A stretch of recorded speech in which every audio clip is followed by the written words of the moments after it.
नमस्कार, बातमीपत्रात आपले स्वागत। आज आम्ही एका अशा महत्त्वाच्या मुद्द्यावर प्रकाश टाकणार आहोत ज्यामुळे प्रशासकीय पारदर्शकतेवरच प्रश्नचिन्ह निर्माण झाले आहे। आम्ही बोलत आहोत रिसोड नगरपरिषदेबद्दल, जिथे माहितीचा अधिकार अधिनियम 2005 अंतर्गत आवश्यक असलेली माहिती अद्यापही जनतेसाठी उपलब्ध नाही। माहितीचा अधिकार अधिनियम 2005 कलम 4 नुसार प्रत्येक सार्वजनिक प्राधिकरणाने आपली महत्त्वपूर्ण माहिती वेळोवेळी अद्ययावत करून जनतेसाठी प्रसिद्ध करणे बंधनकारक आहे। यामध्ये धोरणात्मक निर्णय, प्रशासकीय आदेश, योजनांची माहिती, निधी वितरण, कर्मचारी यादी आणि खर्चाचा तपशील यांचा समावेश होतो।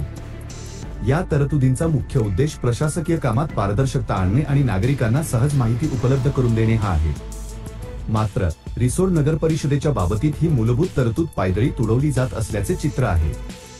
नगरपरिषदेच्या अधिकृत वेबसाईटवर किंवा त्यांच्या कार्यालयात अशी कोणतीही अद्ययावत माहिती उपलब्ध नसल्याचे स्पष्टपणे दिसून येत आहे। याचा थेट परिणाम म्हणून प्रशासनाच्या पारदर्शकतेवर मोठे प्रश्नचिन्ह निर्माण झाले आहे। स्थानिक कार्यकर्ते आणि सामाजिक कार्यकर्त्यांनी या गंभीर परिस्थितीबद्दल तीव्र चिंता व्यक्त केली आहे। त्यांची अशी भूमिका आहे की अनेकदा नागरिकांना साध्या माहितीसाठीही माहिती अधिकार अर्ज करावे लागतात, जी माहिती प्रत्यक्षात स्वतःहून उपलब्ध असायला हवी होती। या परिस्थितीमुळे सामान्य नागरिकांना अनेक अडचणींचा सामना करावा लागत आहे। विकासाच्या योजना, निधीचा वापर किंवा कर्मचाऱ्यांची माहिती यासारख्या महत्त्वाच्या बाबींची माहिती सहज उपलब्ध नसल्यामुळे प्रशासनाच्या कामकाजाविषयी संशय निर्माण होत आहे। या प्रकरणात रिसोड नगरपरिषदेच्या अधिकाऱ्यांकडून अद्याप कोणतीही अधिकृत प्रतिक्रिया आलेली नाही, ही बाब देखील चिंताजनक आहे।